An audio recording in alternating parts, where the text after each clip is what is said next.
سامعین گرامی قدر، پیغمبر علیہ الصلاۃ والسلام ایک دفعہ حضرت سلیم رضی اللہ عنہ کے گھر آرام فرما رہے تھے۔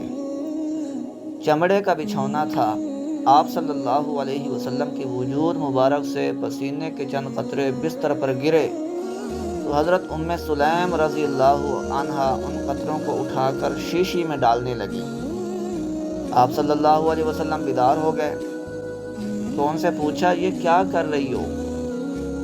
عرض کرنے لگیں، یا رسول اللہ صلی اللہ علیہ وسلم، ہم غریب آدمی ہیں، قیمتی خوشبو میں خرید نہیں سکتے، آپ کا پسینہ ہم اپنی خوشبو میں ملاتے ہیں، اور اس کی حالت یہ ہے کہ وہ اطیب الطیب، یہ تمام خوشبوؤں سے بہترین خوشبو ہے۔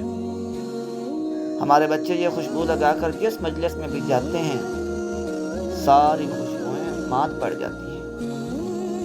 نتائج: نمبر 1، حضرت سلیم رضی اللہ عنہا کی محبت رسول، اور نمبر 2، رحمت عالم صلی اللہ علیہ وسلم کے پسینے کی قدر و قیمت۔